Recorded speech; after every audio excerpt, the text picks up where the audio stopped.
আসসালামু আলাইকুম, বিকাশ অফিস থেকে কাস্টমার ম্যানেজার জাহিদ হাসান কথা বলছি। স্যার, আপনি কি ভালো আছেন?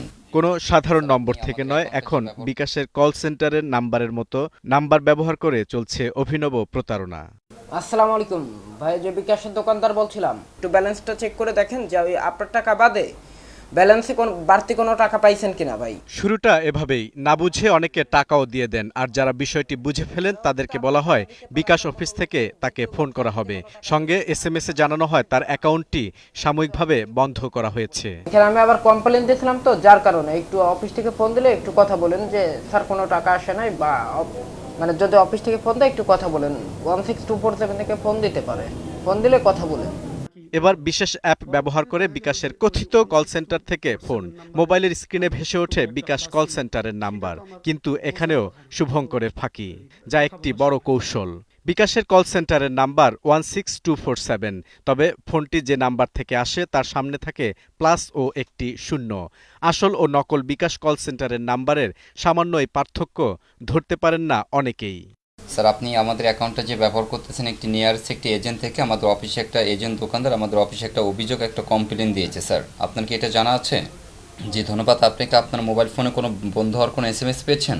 স্যার, জি, তাহলে বন্ধ হওয়ার এসএমএস পেয়েছেন। এখন কি আপনার অ্যাকাউন্টের লেনদেনটা কি স্যার আপনি কি চালু করতে চাচ্ছেন, নাকি লেনদেনটা স্যার বন্ধ করে রাখতে যাচ্ছেন? স্যার, জি, চালু হওয়ার জন্য আপনার অ্যাকাউন্টের অপশনটা তো আপনার জানানি। আপনার যে মোবাইলে কথা বলছেন, এই কথা বলা অবস্থায় যদি কোনো আপনার মোবাইলে যদি কোনো মেসেজ যায়, এটাকে লাইনে থেকে কি দেখা সম্ভব, নাকি লাইনটা কেটে দিয়ে আপনাকে স্যার মেসেজটা দেখতে হবে? স্যার, জি, তাহলে দেখুন যে আপনার বিকাশ মোবাইল ফোন, আমাদের বিকাশ অফিস থেকে একটি ওটিপি নাম্বার গিয়েছে। মেসেজের ভিতরে থাকবে আপনার নেভার শেয়ার, আপনার এখানে ওটিপি কমপ্লেন নাম্বার 6 ডিজিটের নাম্বার স্যার।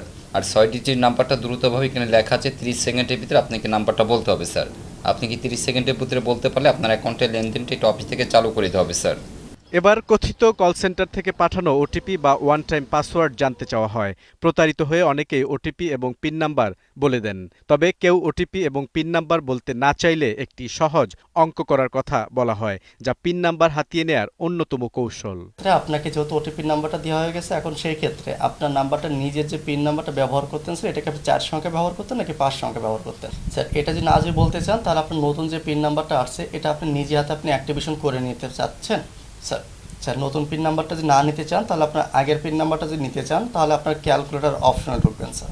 আপনি ক্যালকুলেটর অপশনে ঢুকে ওখানে উঠাবেন 16247 গুণন আপনার বিকাশের যে পিন নাম্বারটা ব্যবহার করে থাকেন, বিকাশের পিন নাম্বারটা আপনি আমাদেরকে না বলে এখানে নিজে হাতে তুলে সমান সমান করবেন, নাম্বার বেরোবে স্যার। ওটা কত কত ওটা আমাদেরকে কনফার্ম করবেন স্যার। কনফার্ম করে আপনার বিকাশের ব্যালেন্সটা স্যার চেক করে দেখবেন। 16247কে তার পিন নাম্বারটি দিয়ে গুণ করতে বলা হয়। ধরা যাক কারো পিন নাম্বার 1234, এর সাথে 16247 দিয়ে গুণ করলে যে সংখ্যা আসে সেটি জানতে চাওয়া হয়। গ্রাহক এই সংখ্যাটি বলে দেওয়ার পর হ্যাকাররা 16247 দিয়ে সংখ্যাটিকে ভাগ দেয়। বেরিয়ে আসে একেবারে আসল পিন নাম্বার। গ্রাহকের অ্যাকাউন্টের নিয়ন্ত্রণ চলে যায় হ্যাকারের কাছে। এখন আপনি বিকাশের ব্যালেন্সটা আপনি এখন চেক করে দেখবেন।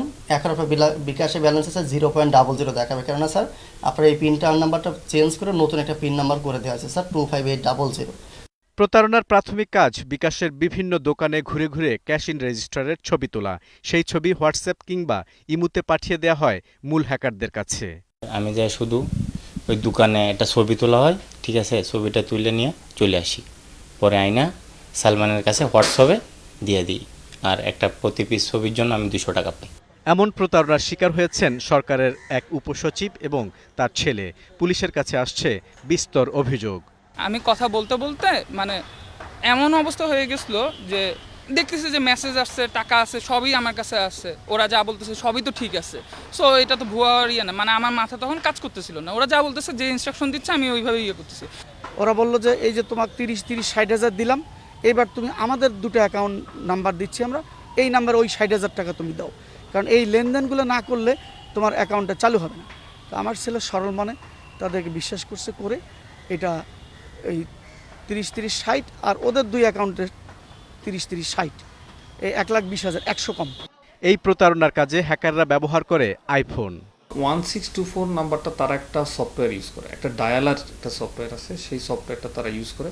সেই সফটওয়্যারটা ইউজ করে তারা একজন ব্যক্তির কাছ থেকে তারা সেটা 1,000 টাকায় তারা 100 মিনিট কিনে, 100 মিনিট কিনে সেই সফটওয়্যার দিয়ে তারা এই কলগুলি জেনারেট করে। এটা একটা স্পুফিং সফটওয়্যার, যে ওই সফটওয়্যারটা এমন যে আপনি ওইখানে কারোর নাম্বার ইনপুট দিলে সেটা যখন যে প্রান্তে কলটা রিসিভ করবে, আপনার নির্দিষ্ট যে নাম্বারটা আপনি তাকে শো করাতে যাচ্ছেন ওই নাম্বারটা আপনার মোবাইলে শো করবে। যে বিকাশ যে সফটওয়্যার অ্যাপসটা, সেই অ্যাপসটা যদি অ্যান্ড্রয়েডে ইনস্টল থাকে এবং যে ওটিপি পাসওয়ার্ড যেটা আসবে সেটা যেই মোবাইলে ওই সিমটা থাকবে ওই মোবাইলে অটোমেটিক সেটা জেনারেট হয়, যদি সেটা অ্যান্ড্রয়েড হয়। সিমটা অন্য কোথাও থাকলেও আইফোনের ক্ষেত্রে সেটা সেখানে ম্যানুয়ালি ইনপুট দেওয়া যায়।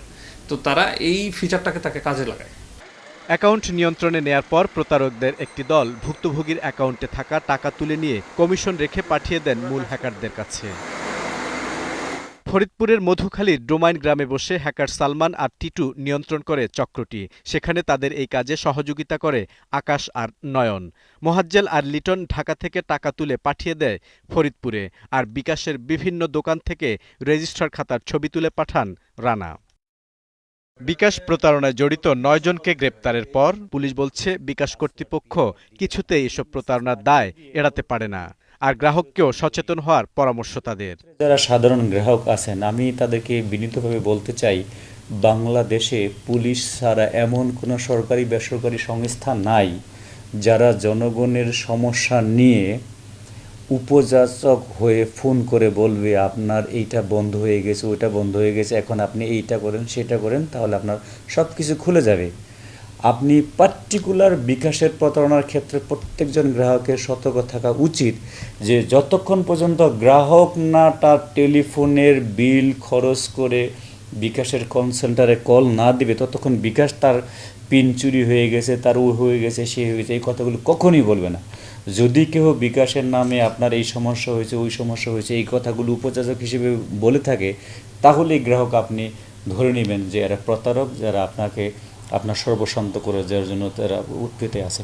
তো এই সচেতনতার লেভেলটা যদি আমাদের গ্রাহকদের না থাকে, তাহলে বিশ্বাসের কারণে এবং কিছু নির্বুদ্ধিতার কারণে তাদের সর্বস্ব হারাতেই হতে যাবে। আমার সামনেই বিকাশের প্রতারকদের দ্বারা প্রতারিত হয়ে আসা একজন ডেপুটি সেক্রেটারি, উনি বিকাশের কল সেন্টারে কল দিচ্ছিলেন। উনি শুদ্ধ ভাষায় কথা বলে শেষে বলল যে আপনি আইন শৃঙ্খলা রক্ষাকারী বাহিনীর কাছে যান, ওনারা আপনার সমস্ত দায় নিয়ে নেবে।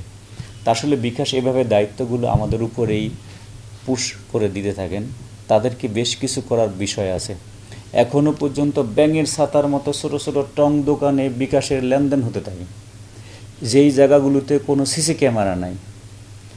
হাজারো হাজারো টাকা ক্যাশ ইন ক্যাশ আউট হতে যাচ্ছে, যেখানে কোনো ফিঙ্গার ইমপ্রেশন নেওয়ার কোনো বিষয় নাই। যেটা 150 টাকার একটা মোবাইল সিম বিক্রি হতে গেলেও সেখানে ফিঙ্গার ইমপ্রেশন নেওয়ার একটা ডিভাইস, অটোমেটেড ফিঙ্গার ইমপ্রেশন নেওয়ার সেই এফিস ডিভাইস থাকছে। বিকাশকে এই সিসি ক্যামেরা ইনস্টল করার জন্য, এফিস মেশিন সেগুলোকে ইনস্টল করার জন্য ব্যবস্থা নিতে হবে, এবং যাদেরকে এজেন্ট দিবেন তাদেরকে কিছুটা কম্পিউটার লিটারেসি, তাদেরকে এমনও কিছুটা সাধারণ জ্ঞান এবং লিটারেট হতে হবে, সে জাতীয় বিষয়টা ভেরিফিকেশন করতে হবে। এবং বিকাশকে এটাই তাদেরকে নিশ্চিত করতে হবে যে একজনের বিকাশ নাম্বার অন্যজনে ব্যবহার করে না।